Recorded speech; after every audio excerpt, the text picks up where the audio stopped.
उत्तर प्रदेश में मिल्कीपुर उपचुनाव में बीजेपी कैंडिडेट चंद्रभानु पासवान ने 61,710 वोटों से जीत दर्ज की।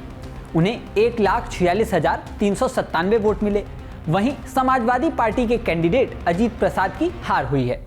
उन्हें 84,687 वोट मिले हैं। मिल्कीपुर विधानसभा उपचुनाव का परिणाम सामने आते ही सपा सुप्रीमो अखिलेश यादव ने एक्स पोस्ट करके बड़ा चैलेंज दे दिया है। उन्होंने एक्स पोस्ट पर लिखा है कि पीडीए की बढ़ती शक्ति का सामना भाजपा वोट के बल पर नहीं कर सकती है, इसलिए वो चुनाव का तंत्र दुरुपयोग करके जीतने की कोशिश करती है। ऐसी चुनावी धांधली करने के लिए जिस स्तर पर अधिकारियों की हेराफेरी करनी होती है, वो एक विधानसभा में तो भले ही किसी तरह कर सकती है, लेकिन 403 विधानसभा चुनावों पर यह 420 नहीं चलेगी। इस बात को भाजपा वाले अच्छी तरह जानते हैं, इसलिए भाजपाइयों ने मिल्कीपुर का उपचुनाव टाला था। पीडीए मतलब 90% जनता खुद अपनी आंखों से ये धांधली देख चुकी है। ये झूठी जीत है जिसका जश्न भाजपाई कभी आईने में अपनी आंखों में आंखें डालकर नहीं मना पाएंगे। उनका अपराध बोध और भविष्य में हार का डर उनकी नींदें उड़ा देगा। जिन अधिकारियों ने चुनावी घपलेबाजी का अपराध किया है, आज नहीं तो कल अपने लोकतांत्रिक अपराध की सजा वो पाएंगे। एक एक करके सबका सच सामने आएगा। न कुदरत उन्हें बख्शेगी न कानून। भाजपाई उनका इस्तेमाल करके उन्हें छोड़ देंगे। उनकी ढाल नहीं बनेंगे। जब उनकी नौकरी और पेंशन जाएगी तो वो अपने बच्चों, परिवार और समाज के बीच अपमान की जिंदगी की सजा अकेले भुगतेंगे।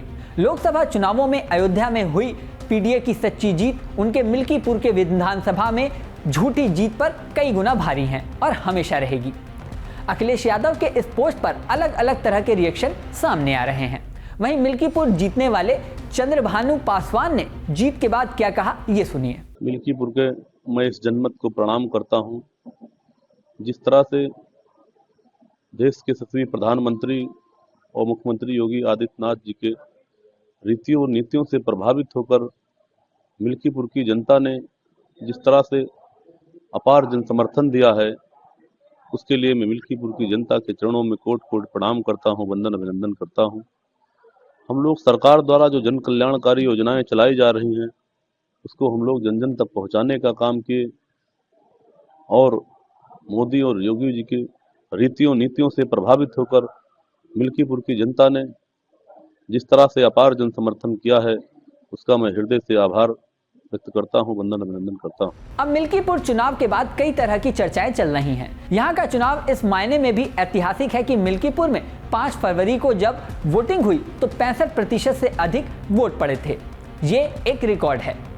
कुल 3,70,000 मतदाताओं वाले इस विधानसभा में 65% से अधिक लोगों ने अपने मताधिकार का प्रयोग किया था, जो 2022 के विधानसभा चुनावों में मतदान से कहीं ज्यादा था। हालांकि वोटिंग के समय भी सपा ने ये आरोप लगाया था कि चुनाव में धांधली हुई है। इसे लेके चुनाव आयोग तक में उन्होंने शिकायत दर्ज कराई थी।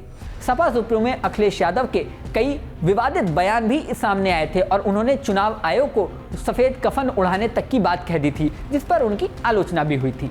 वहीं मिल्कीपुर चुनाव की बात करें तो चुनाव परिणाम सामने आते ही भाजपाइयों के जश्न की तस्वीरें और वीडियो भी सामने आ रहे हैं, जिसमें वो रंग उड़ाते हुए, डांस करते हुए और मिठाई बांटते हुए दिखाई दे रहे हैं।